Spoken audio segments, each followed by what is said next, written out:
Iwanan ng kotse. Sigaw ng aking biyenan habang umalis ako sa bangketa.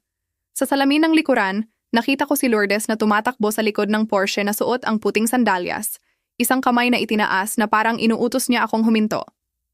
Ang aking 30 taong gulang na anak na si Miguel, tahimik na nakaupo sa kanyang upuan sa likuran. Mahigpit na hawak ang maliit na pulang truck na dala-dala niya saan man. Naniniwala si Lourdes na pag-aari ng kanyang anak ang Porsche. Naniniwala rin siya na pag-aari nito ang bahay sa likuran niya. Sa umagahan kinabukasan, magsisimulang gumuho ang ilusyong iyon.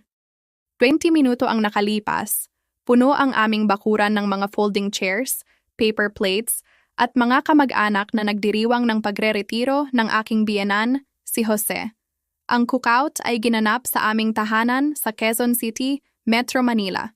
Gumugol ako ng 2 araw sa paghahanda para dito sa pagitan ng aking sibilyan na trabaho at isang weekend ng pagsasanay sa reserba ng hukbo. Sa simula, sapat na maliit ang mga komento ni Lourdes para balewalain.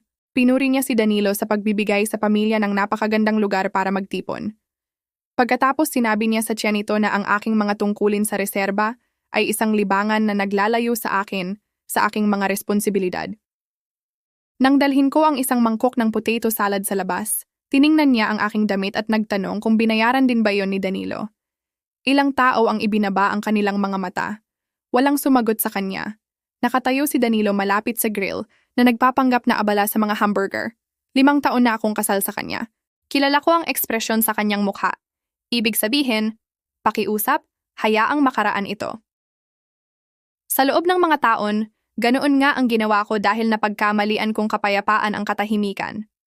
Pagkatapos yumuko si Lourdes sa tabi ni Miguel at hinaplos ang kanyang buhok. Isang araw, malakas niyang sinabi, mauunawaan mo na ang iyong ama ang nagpapanatili ng bubong sa ibabaw ng iyong ulo. Ibaba ko ang aking baso. Lourdes, huwag mo akong pahinain sa harap ng aking anak. Naging tahimik ang bakuran. Kahit si Miguel ay nagtitig mula sa kanya papunta sa akin, dahan-dahang tumayo si Lourdes. Pagkatapos ng lahat ng ginawa ng pamilyang ito para sa iyo, pinili mo ang retirement party ni Jose para insultuhin ako. Hiniling ko sa iyo na huwag magsabi ng hindi totoo sa aking anak. Pinindot niya ang isang kamay sa kanyang dibdib. Sa wakas ay umalis si Danilo sa grill, ngunit hindi siya lumapit sa aking tabi. Ana, humingi ka ng paumanhin sa aking ina, aniya. Tiningnan ko siya ng matagal. Para saan? Naghigpit ang kanyang panga dahil nanonood ang kanyang pamilya. Maghingi ka ng paumanhin sa aking ina o iimpake ang iyong mga gamit at umalis sa aking buhay. Sapat na malapit si Miguel para marinig ang bawat salita. Iyon ang nagdesisyon. Sige, aalis ako. Binuhat ko si Miguel, dinala siya sa loob ng bahay at kinuha lamang ang kanyang overnight bag mula sa hall closet. Sinundan ako ni Danilo hanggang sa harapang beranda, ngunit walang pagtatangkang pigilan kami. Matapos sumigaw si Lourdes na iwanan ko ang kotse, nagmaneho ako ng 10 minuto papunta sa isang hotel. Nang makapagpahinga si Miguel, nag-text ako kay Danilo ng aming lokasyon at nag-alok ng video call. Ano man ang mangyari sa pagitan namin, hindi ko itatago ang kanyang anak o gagamitin si Miguel bilang parusa. Hindi sumagot si Danilo.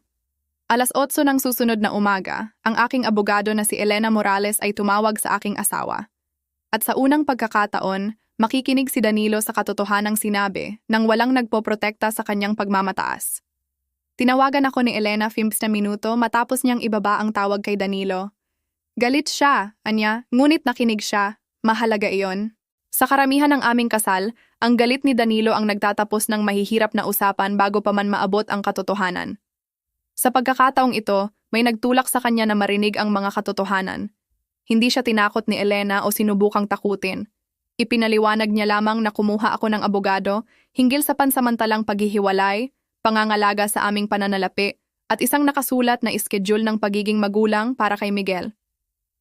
Sinabi rin niya sa kanya na hindi maaaring ibenta, hiramin, o ilipat ang bahay o ang Porsche habang sinusuri ang mga record ng pagmamay-ari.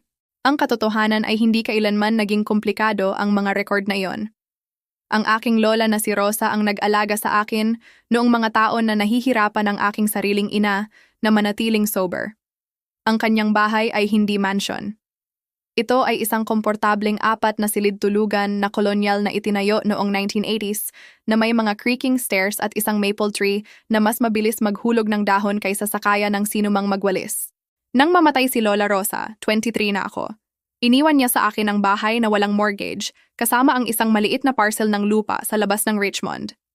Ibenta ko ang lupa na iyon, 2 taon ang nakalipas at ginamit ang bahagi ng pera upang bumili ng certified pre-owned Porsche Cayenne. Pinili ko ang Cayenne dahil ligtas, praktikal, at sapat na malaki para sa pamilyang inaasahan kong magkaroon balang araw. Parehong naganap ang mga pagbili bago ang aming kasal. Ang deed at vehicle title ay nasa pangalan ko lamang at ang mga pondo ay matutuntun sa aking mana. Noong panahong iyon, pinayuhan ako ng isang estate attorney na panatilihing hiwalay ang mga asset na iyon. Maingat kong sinunod ang payong iyon, hindi kailanman ginamit ang aming joint account para sa malalaking pagpapabuti o bayad sa utang. Lumipat si Danilo sa bahay pagkatapos naming magpakasal. Sa simula ang maling pagkaunawa ng kanyang pamilya ay tila inosente. Minsang pinuri siya ni Lourdes sa pagbili ng napakagandang tahanan at ngumiti lamang si Danilo. Nang maglaon, nagtanong ako kung bakit hindi niya ito itinama. Ipinagmamalaki niya ako, anya. Bakit siya hahiyaan sa papel? Dapat kong igiit ang katotohanan noon. Sa halip, pinabayaan kong makaraan ang sandali. Sinabi ko sa sarili na ang malakas na kasal ay hindi nangangailangan ng pampublikong kredito. Ang hindi ko naintindihan ay hindi pinoprotektahan ni Danilo ang kanyang ina mula sa kahihiyan. Gumagawa siya ng imahe ng kanyang sarili gamit ang mga bagay na pag-aari ko. Sa tawag ni Elena, nagprotesta si Danilo na hindi ko maaaring kunin ang kanyang anak at ang lahat ng pag-aari niya. Mahinahong sumagot si Elena. Hindi inilayo ni Ana si Miguel sa Quezon City. Binigyan kanya ng kanyang lokasyon at nag-alok ng kontak. Tungkol naman sa ari-arian, iminumungkahi kong suriin mo ang deed at vehicle title bago ilarawan ang alinman sa asset bilang sayo. Nagmungkahi siya ng pansamantalang mga termino na magpapahintulot kay Danilo na manatili sa bahay habang tinatalakay namin ang paghihiwalay. Nilinaw din niya na hindi siya maaaring magbigay ng permiso sa sinuman na lumipat. Bawat punto mula sa tawag ay ipapadala sa kanya ng nakasulat. Wala pang 1 minuto matapos i-update ako ni Elena, lumitaw ang pangalan ni Danilo sa aking telepono. Nang sumagot ako, hindi siya nagtanong tungkol kay Miguel. Ano ba talaga ang sinabi mo sa iyong abogado? Hinihingi niya. Sinabi ko sa kanya ang katotohanan, sabi ko. Ngayon gusto kong gawin mo ang pareho. Natahimik si Danilo sandali. Pagkatapos tumigas ang kanyang boses, ginagawa mong legal na digmaan ang isang masamang hapon. Hindi, sabi ko. Hinila ako ng iyong ina sa harap ng aming anak at inutusan mo akong umalis. Tinitiyak ko na responsableng haharapin namin ang susunod. Nagsimula siyang makagambala, ngunit tinanong ko ang tanong na sumunod sa akin mula sa cookout hanggang sa hotel. Bakit iniisip ng iyong ina na may karapatan siyang itapon ako sa aking sariling bahay? Sa simula, sinisi ni Danilo si Lourdes. Sinabi niya na gumagawa siya ng mga pagpapalagay, pinalalaki ang lahat, at gusto niyang sabihin sa mga kamag-anak na matagumpay ang kanyang mga anak. Wala sa mga iyon ang nagpaliwanag kung bakit naniwala siyang sa kanya ang Porsche, o bakit siya nakatayo doon at pinayagan siyang sigawan ako. Danilo, mahinahon kong sinabi, ano ang sinabi mo sa kanila? Dumating ang kanyang sagot ng pira-piraso. Maaga sa aming kasal, palaging ikinumpara siya ni Lourdes sa kanyang nakatatandang kapatid na si Marco, na mayroong dental practice sa Maryland. Nagsawa si Danilo sa pakikinig tungkol sa kita ni Marco, mga bakasyon ni Marco, at bagong bahay ni Marco. Kaya, 1 linggo nang pinuri ni Lourdes ang aming tahanan, sinabi ni Danilo sa kanya na binili niya ito bago ang aming kasal. Sinabi niya na nasa pangalan ko ang diid para sa mga kadahilanang pinansyal. Nang maglaon, sinabi niya sa kanyang pamilya na ang Cayenne ay isang anibersaryong regalo mula sa kanya. Nakaupo ako sa gilid ng kama sa hotel na pinapanood si Miguel na nagtatambak ng plastic cups sa carpet. Ang kasinungalingan ay hindi na isang maling pagkaunawa na nabigo akong itama. Ginamit ng aking asawa ang aking mana upang lumikha ng bersyon ng kanyang sarili na pahahalagahan ng kanyang pamilya. Mas masahol pa, pinayagan niya silang tratuhin ako bilang dependent dahil ang kanilang paghamak ay tumulong na gawing kapani-paniwala ang kanyang kwento. Mayroon pang iba, inamin niya. Ilang buwan ang nakalipas, nagsimulang mag-usap si Jose at Lourdes tungkol sa pagbebenta ng kanilang bahay, Pagkatapos magretiro si Jose. Nangako si Danilo sa kanila na maaari silang lumipat sa aming downstairs guest suite habang naghahanap ng mas maliit. Inalok mo sila ng silid sa aking bahay nang hindi ako tinatanong. Inakala kong sasang-ayon ka, Anya. Sila ang aking mga magulang. Kaya inaasahan mong tanggapin ko ang desisyon na ginawa mo na. Humingi ng paumanhin si Danilo, ngunit kahit noon ay hindi niya lubos na naintindihan. Sinabi niya na naging wala sa kontrol ang mga kasinungalingan. Sinabi niyang hindi niya sinadyang saktan ako. Pagkatapos nagtanong siya kung maaari ba akong humingi lamang ng paumanhin kay Lourdes upang makapagpakalma ang lahat. Iniisip mo pa rin na ang problema ay nasaktan ang damdamin ng iyong ina, sabi ko. Pagkatapos ng tawag, hiniling ko kay Elena na tulungan akong suriin ang aming joint finances bago ako gumawa ng anumang desisyon tungkol sa kasal. Inaasahan kong makahanap ng ordinaryong mga gastusin, marahil ilang mga pagbili na nakalimutan banggitin ni Danilo. Nang hapon na iyon, dumating ang unang 16 buwan ng bank records. Ang ilang transfer ay may label na home repair, ang iba ay car payment o simpleng dad. Ipinadala ni Danilo ang pera mula sa aming joint savings, isang account na itinayo mula sa parehong aming sweldo at inilaan para sa mga emergency kinabukasan ni Miguel at pag-aayos sa bahay. Nang harapin ko siya, hindi niya ito tinanggihan. Nahihirapan ang aking mga magulang, aniya. Mas matagal kaysa inaasahan ang pagre-retiro ni Papa at nagsimulang tumulo ang bubong. Maaari mo akong tinanong. Alam ko kung ano ang sasabihin mo. Sakit na iyon ang pangungusap na iyon kasing sakit ng mga transfer. Hindi niya ako nakalimutan sabihin. Nagdesisyon siya na hindi mahalaga ang aking sagot. Iginiit ni Danilo na naniniwala ang kanyang mga magulang na ang pera ay galing sa kanyang sales bonuses.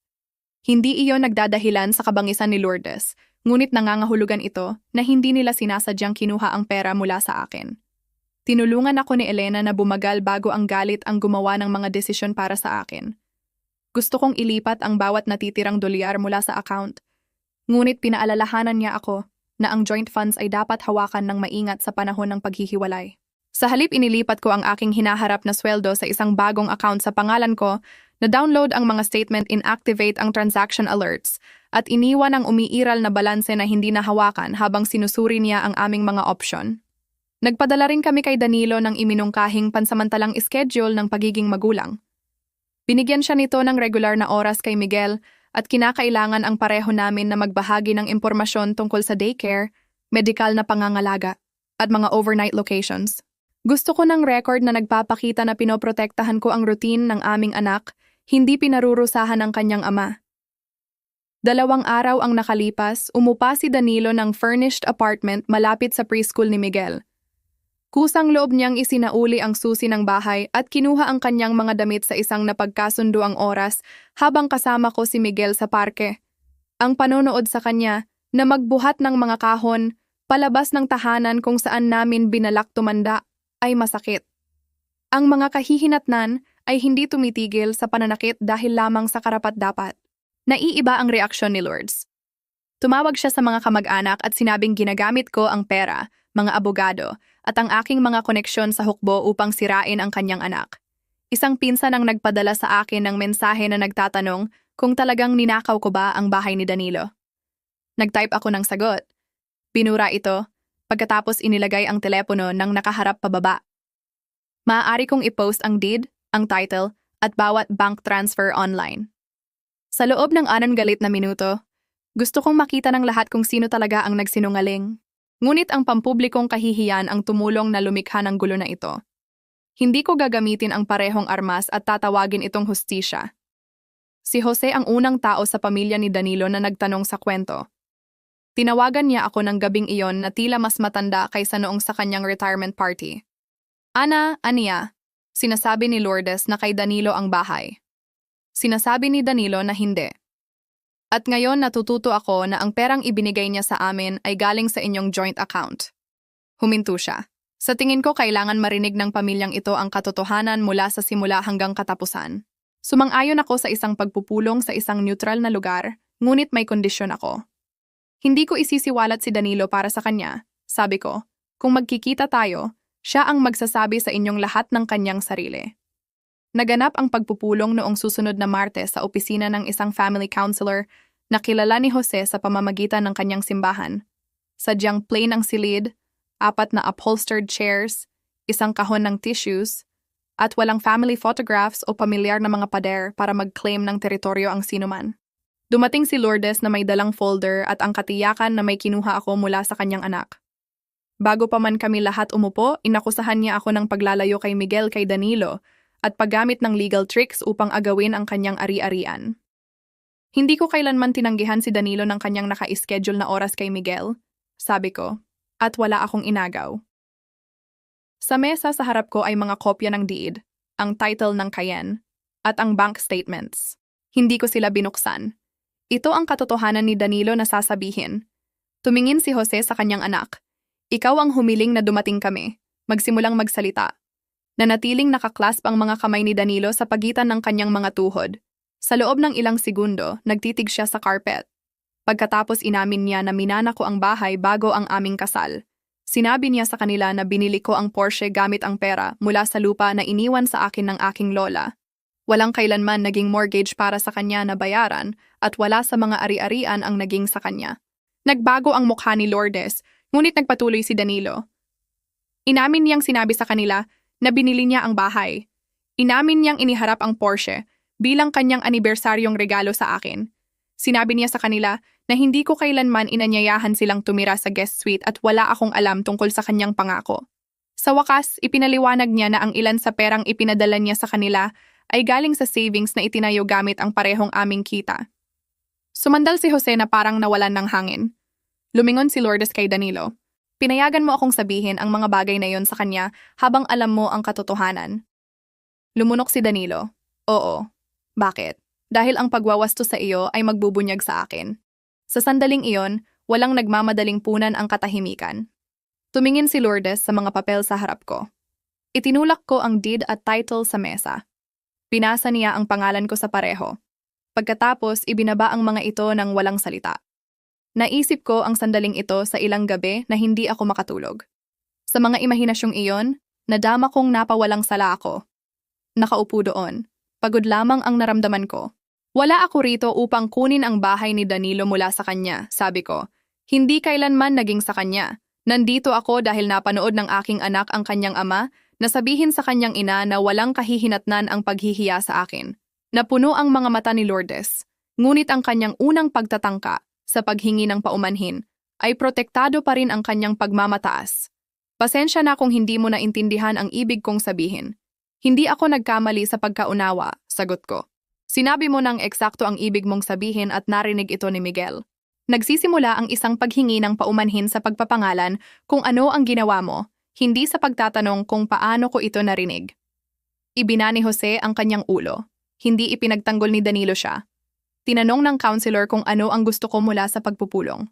Sinabi kong gusto kong itama ang mga kasinungalingan, maipaliwanag ang pera, at maunawaan ng bawat adulto sa silid na hindi gagamitin si Miguel upang magdala ng mensahe o pumili ng panig. Pagkatapos tumingin sa akin si Danilo ng may marupok na pag-asa. Ngayon na ang lahat ay labas, tanong niya, maaari ba tayong umuwi at ayusin ito? Hinawakan ko ang kanyang tingin, hindi. Ang pag-alam sa katotohanan ay hindi binubura ang nangyari. Magpapatuloy ang paghihiwalay. Matibay ang mga salita sa opisina ng counselor. Gayunpaman, habang nagmamaneho pabalik sa hotel, umiyak ako sa isang red light kung saan walang makakakita. Sa akin.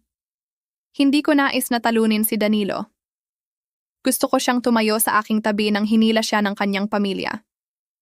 Ngayon siya ay nakatira sa isang furnished apartment. Naghahanda akong bumalik sa isang tahimik na bahay at patuloy na nagtatanong si Miguel kung kailan kami lahat kakain ng almusal nang magkasama muli. Totoo ang mga kahihinatnan ni Danilo, ngunit hindi malupit. Mayroon pa rin siyang trabaho, kita, at regular na oras sa kanyang anak. Ang wala na sa kanya ay ang komportableng imahe na itinayo niya sa paligid ng ari-arian na hindi kailanman naging sa kanya.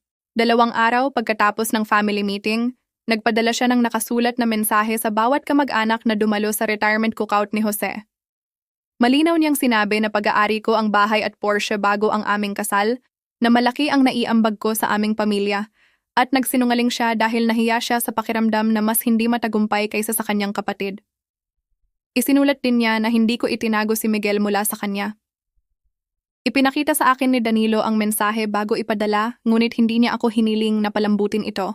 Nilagdaan din niya ang isang plano ng pagbabayad para sa perang kinuha mula sa aming joint savings. Kayang-kaya ang buwanang halaga at bawat bayad ay idodokumento. Pagkatapos nagsimula siyang makipagkita sa isang individual counselor upang harapin ang ugali na daladala niya sa loob ng mga taon. Tuwing natatakot siyang biguin ang kanyang ina, nagsisinungaling siya, nagpapaliban, o pinapayagan ang iba na sumipsip ng kanyang galit. Isang linggo ang nakalipas. Bumalik kami ni Miguel sa bahay. Eksaktong kung saan namin iniwan ang kanyang mga laruan. Nandun pa rin ang coffee mug ni Danilo sa tabi ng lababo. Inilagay ko ito sa cabinet dahil hindi ko pa kayang makita ito. Hindi ko kayang iimpake ito. Nang gabing iyon, habang tinutulog ko si Miguel, nagtanong siya, umalis ba si Daddy dahil sinabi ni Grandma na masama si Mommy? Mas malalim ang tanong kaysa sa anumang argumento tungkol sa pera. Hindi, sabi ko sa kanya. Umalis si Daddy dahil kailangan ng mga adulto ng oras upang gumawa ng mas magagandang desisyon. Wala kang ginawang mali at mahal ka ng Mommy at Daddy. Kinabukasan, inulit namin ni Danilo ang mensaheng iyon nang magkasama sa isang video call. Gumamit kami ng simpleng mga salita at walang mga pangakong hindi namin matutupad. Sa sumusunod na Sabado, dinala ni Danilo si Miguel pauwi pagkatapos ng kanilang hapon na magkasama. Habang nakatayo kami sa harapang pinto na tinatalakay ang preschool, pumasok ang kotse ni Lourdes sa driveway. Lumakad siya papunta sa amin nang hindi tumatawag muna. Kailangan kong makita ang aking apo, Ania. Sobra na ito. Nadama ko ang pagkakasikip ni Danilo sa tabi ko. Ilang buwan ang nakalipas, ang tensyon na iyon ay magiging aking pasanin. Sa pagkakataong ito, siya ang humadlang sa pagitan ni Lourdes at ng pintuan. Mom, hindi ka papasok sa tahanan ni Ana maliban kung imbitahan ka niya. Tinitigan siya ni Lourdes. Pinipili mo siya muli. Hindi, Ania. Sa wakas ay inaako ko ang responsibilidad sa tinulungan kong gawin. Umalis siyang galit, ngunit hindi siya hinabol ni Danilo o hiniling sa akin na patawarin ang kanyang pag-uugali. Nang gabing iyon, nag-iwan si Lourdes sa akin ng voicemail. Sa unang pagkakataon, ang kanyang paghingi ng paumanhin ay hindi nagsimula sa salitang kung. Halos 4 minuto ang haba ng mensahe ni Lourdes. Ana, hinila kita sa harap ni Miguel, nagsimula siya. Tinuring kita na parang nakatira ka sa kabutihang loob ni Danilo. Sinigawan kita tungkol sa kotse na hindi kailanman naging sa kanya at tinulungan kong gawing hindi ligtas ang iyong maliit na bata sa kanyang sariling tahanan. Nanginginig ang kanyang boses, ngunit hindi niya sinisi ang kalituhan, stress, o anuman ang sinabi ko. Mali ako. Hindi mo ako utang ang kapatawaran. Gusto ko lang sabihin iyon ng malinaw. Nakinig ako ng 2 beses. Ang paghingi ng paumanhin ay hindi nag-ayos sa nangyari, ngunit ito ang unang pagkakataon na nagsalita si Lourdes tungkol sa kanyang pag-uugali nang hindi umaabot sa dahilan. Sa susunod na 3 na buwan, patuloy na sinunod ni Danilo ang iskediul ng pagiging magulang. Dumating siya sa oras, binayaran ang kanyang bahagi sa mga gastusin ni Miguel, dumalo sa counseling, at ginawa ang bawat naka-schedule na pagbabayad sa aming joint savings. Hindi niya kailanman ginamit si Miguel upang itanong kung kailan siya maaaring umuwi. Hindi na tumawag si Lourdes hanggang sa nagpadala siya sa akin ng maikling mensahe na nagtatanong kung makikipagkita ba ako sa kanya at kay Jose sa isang pampublikong lugar. Sumang-ayon ako sa 30 minuto sa isang tahimik na parke malapit sa library. Mas maliit siyang tingnan nang walang audience sa paligid niya. Nakaupo si Jose sa tabi niya sa bangko, ngunit hinayaan niya siyang magsalita para sa kanyang sarili. Sinabi sa akin ni Lourdes na mas natakot siya sa pagre-retiro ni Jose kaysa inamin niya. Mas manipis ang kanilang savings kaysa pinaniwalaan niya at natatakot siyang maging dependent sa kanilang mga anak. Kasabay nito, natatakot siya na nabawasan ng kasal ni Danilo ang kanyang impluwensya sa kanya.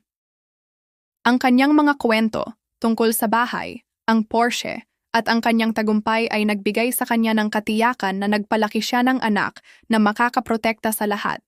Kaya humawak ako sa larawang iyon, Ania. At nang hinamon mo ito, tinuring kita bilang banta. Pinahalagahan ko ang kanyang katapatan, ngunit hindi ko hinayaang maging permiso ang pag-unawa. Maaaring ipaliwanag ng takot kung bakit ka kumilos ng ganoon, sabi ko. Hindi nito dinadahilan ang narinig ni Miguel, alam ko. Sinabi ko kay Lourdes na ang anumang hinaharap na relasyon sa aking anak ay nangangailangan ng malinaw na hangganan. Hindi siya maaaring pumuna sa alinmang magulang sa harap niya. Ang mga bisita ay dapat ayusin ng maaga. Ang aking pananalapi at serbisyo militar ay hindi paksa para sa tsismis ng pamilya at ang pagpasok sa aking tahanan o paggugol ng oras kay Miguel ay mangyayari sa pamamagitan ng imbitasyon, hindi demand. Hindi siya nakipagtalo. Susundin ko ang iyong mga patakaran niya. Hindi sila mga parusa, sagot ko. Sila ang mga kondisyon na ginagawang ligtas ang isang relasyon. Inalok ko sa kanya ang isang unti-unting landas pabalik sa buhay ni Miguel, maikling nakaplano na mga bisita na walang pressure sa kanya at walang inaasahan na magpapanggap ako na normal ang lahat. Hindi pa ako handang patawarin siya, ngunit handa akong mapansin ang nabagong pag-uugali. Nang gabing iyon tinawagan ako ni Danilo pagkatapos matulog si Miguel. Iniisip ng aking counselor na dapat tayong magkita ng magkasama, anya. Hindi para kumbinsihin kita na kunin ako muli. Kailangan kong maunawaan kung sinira ko ba ang isang bagay na hindi na maaaring muling itayo. Tumingin ako sa paligid ng tahimik na kusina kung saan nananatiling nakatago ang kanyang coffee mug sa cabinet. Dadalo ako, sabi ko, ngunit ang counseling ay hindi pangako na uuwi ka. Naiintindihan ko. Sa unang pagkakataon naniwala ako na maaaring sumang-ayon ako sa 90 araw ng marriage counseling na may isang kondisyon. Wala tayo rito upang magdesisyon kung gaano kabilis maaaring lumipat si Danilo pa uwi, sinabi ko kay Dr. Evelyn Cruz, ang aming counselor. Nandito tayo upang matutunan kung maaaring muling itayo ang tiwala. Tumango si Danilo. Ilang buwan ang nakalipas ay makikipagtalo siya. Ngayon nakinig siya nang hindi nagtatanggol sa kanyang sarili. Sa aming ikatlong session, tinanong siya ni Dr. Cruz ng simpleng tanong. Kaninong pag-apruba ang pinoprotektahan mo sa cookout? Ibina ni Danilo ang kanyang tingin sa kanyang mga kamay. Sa aking ina. At pinrotektahan ko ito sa gastos ng aking asawa at anak. Masakit marinig siyang sabihin ito, kahit alam ko na. Ipinaliwanag niya na ang pagkabigo ni Lourdes ay nakakatakot sa kanya mula noong pagkabata. Tuwing ikinumpara siya niya kay Marco, nadaman niyang siya ang mas mababang anak. Sa halip na matapat na tiisin ang pakiramdam na iyon, gumawa siya ng tagumpay. Bawat kasinungalingan ay nagbigay sa kanya ng pansamantalang ginhawa at nangangailangan ng isa pang kasinungalingan. Pagkatapos lumingon sa akin si Dr. Cruz. Ano ang pinrotektahan ng katahimikan para sa iyo? Gusto kong sabihin na pinrotektahan nito ang aming kasal.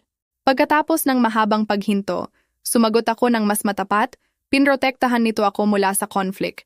Sinabi ko sa sarili na pinapanatili ko ang kapayapaan. Sa totoo lang, tinuturuan ko si Danilo na susipsipin ko ang kawalan ng respeto upang panatilihing komportable ang lahat. Ang pag-amin na iyon ay hindi naging responsibilidad ko ang kanyang mga kasinungalingan, ngunit tinulungan akong makilala ang aking sariling pattern. Hindi ako makakabuo ng mas malusog na kasal sa pamamagitan ng pagbabalik sa parehong katahimikan. Binigyan kami ni Dr. Cruz ng isang pagkakaiba na dinala ko pa uwi. Ang kapatawaran ay personal, aniya. Ang access ay kinaikitaan. Ang tiwala ay ebidensya na kinokolekta sa paglipas ng panahon. Kaya pinanood ko ang ebidensya. Patuloy na nag-counseling si Danilo, sinunod ang schedule ng pagiging magulang, at hindi kailanman sinubukang manalo sa akin pabalik gamit ang mga regalo. Nang magkaroon si Lourdes ng kanyang unang maikling bisita kay Miguel, dumating siya 10 minuto ng maaga, ngunit naghintay sa kanyang kotse hanggang sa naka-schedule na oras. Nagdala siya ng coloring book, humingi ng permiso bago kunan ng litrato, at umalis nang matapos ang bisita. Sapat na maliit ang pagbabago upang tila ordinaryo. Iyon mismo ang dahilan kung bakit mas pinagkatiwalaan ko ito kaysa sa isang dramatikong pangako. Sinuportahan din ni Jose ang mga hangganan. Nang minsang magreklamo si Lourdes na malamig ang isang 90 minutong bisita, sinabi niya sa kanya, "Hindi ka ginagawang magbayad magpakailanman ni Ana. Hinihiling niya sa iyo na patunayan na maaari kang maging ligtas ngayon." Nagbago rin ang paraan ng pagsasalita ni Danilo tungkol sa ari-arian. Hindi niya kailanman hiniling na magmaneho ng Cayenne o iminungkahi na legal na sa kanya ang bahay. Sa counseling, inamin niya na parehong naging simbolo ng tagumpay na gusto niyang makita ng iba sa halip na ang seguridad na inilaan ng aking lola para sa akin. Sa katapusan ng 90 araw, hindi pa ako handa para bumalik si Danilo, ngunit hindi na ako sigurado na ang diborsyo ang tanging ligtas na pagpipilian. Sumang-ayon kaming magpatuloy sa counseling habang nananatiling hiwalay. 6 na buwan pagkatapos ng cookout, papalapit na ang ika-4 na kaarawan ni Miguel. Pinili namin ang isang lokal na parke upang ang araw ay sa kanya, hindi sa bahay. Nagpadala ng imbitasyon sa magkabilang panig ng pamilya. Pagkatapos nagpadala sa kanya ang kapatid ni Danilo na si Maria ng biro tungkol sa digmaang ari-arian ni Ana. Ipinakita sa akin ni Danilo ang mensahe bago sumagot. Alam kong isa ito pang pagsusulit, aniya. Tama siya. Malapit na kaming lahat tumayo ng magkasama muli at matututunan ko kung ang kanyang mga pagbabago ay makakaligtas sa isang audience. Sa umaga ng kaarawan ni Miguel, halos kansilahin ko ang party.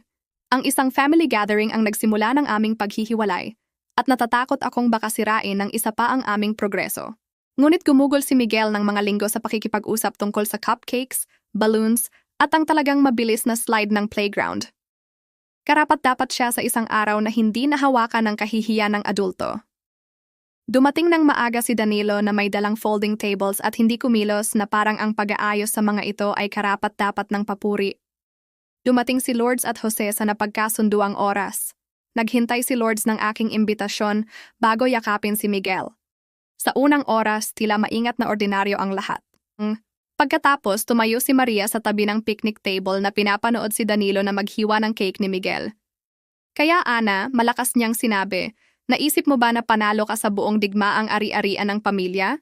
Ilang kamag-anak ang nagbigay ng hindi tiyak na tawa. Ibaba ni Danilo ang kutsilyo bago ako makasagot. Walang digmaang ari-arian, aniya. Nagsinungaling ako. Palaging kay Ana ang bahay at kotse at siya ang nagbayad ng presyo para sa kwentong sinabi ko. Nawala ang ngiti ni Maria. Hindi tumingin sa akin si Danilo para sa pag-apruba o naghintay hanggang mag-isa kami upang ipaliwanag ang kanyang sarili. Itinama niya ang kasinungalingan habang nakikinig ang parehong mga taong minsang humanga dito. Nagulat ako nang idagdag ni Lourdes, tapos na ang paksa, Maria. Mas mababa sa 1 minuto ang tagal, ngunit mas mahalaga ang minutong iyon kaysa sa bawat paghingi ng paumanhin na ibinigay ni Danilo. Ipinagtanggol niya ang katotohanan ng magastos ito sa kanyang kaginhawahan. Iyon ang uri ng ebidensya na ibig sabihin ni Dr. Cruz. Sa oras na iyon, nabayaran na ni Danilo ang $12,000 kasama ang aking bahagi at nanatiling bukas ang aming financial records sa loob ng mga buwan. Nakipagkita rin kami ng hiwalay sa mga abogado tungkol sa kung ano ang mangyayari kung susubukan naming muli. Walang abogado ang kumakatawan sa pareho namin at walang nagturing sa pagkakasundo bilang dahilan upang iwanan ang pag-iingat. Kinumpirma ng post-nuptial agreement na nananatiling hiwalay kong ari-arian ang bahay at Cayenne. Kinakailangan nito ang pareho namin na aprubahan ang malalaking regalo sa mga kamag-anak, lumikha ng transparent na household accounts, at protektahan ang bawat asawa mula sa mga utang na hindi isiniwalat ng isa. Sinabi rin nito na ang mga pangangailangan ni Miguel at oras ng pagiging magulang ay hindi kailanman magiging tool sa pakikipag-usap. Nilagdaan ni Danilo pagkatapos suriin ng kanyang sariling abogado ang bawat pahina. Pagkatapos ng party, nakaupo kami ni Danilo sa isang bangko habang hinahabol ni Miguel ang mga bubbles kasama si Jose. Sinabi ko kay Danilo na mahalaga ang kanyang tugon kay Maria dahil hindi niya ako iniwan na ipagtanggol ang realidad ng mag-isa muli. Gayunpaman, hindi pa ako handa para buhatin niya ang kanyang mga maleta pabalik sa aking bahay na parang isang magandang hapon ang nag-ayos ng lahat. Sumang-ayon kami sa isang unti-unting trial reconciliation. Sasama siya sa amin para sa hapunan 2 beses sa isang linggo, dadalo sa counseling, at magugugol ng paminsan-minsang family days sa amin habang pinapanatili ang kanyang apartment. Susuriin namin ang arrangement pagkatapos ng 2 buwan ayon sa kung gaano kaligtas at tapat ang naramdaman ng aming tahanan. Hindi kung gaano namin gusto ang dating buhay. Tumingin si Danilo sa parke kay Miguel, pagkatapos sa akin. Kung uuwi ako balang araw, maaari ba tayong bumuo ng isang bagay na pag-aari nating dalawa kahit hindi kailanman naging sa atin ang bahay? Naintindihan ko na hindi na siya humihingi ng pagmamay-ari. Hinihingi niya kung ang katapatan, mga ibinahaging desisyon, at pang-araw-araw na responsibilidad ay makakalikha ng tahanan na walang diid ang makagarantiya. Marahil, sabi ko, ngunit dahan-dahan nating itayo at totoo nating itayo. 1 taon pagkatapos ng retirement cookout ni Jose, nagtitipon muli kami sa aking bakuran.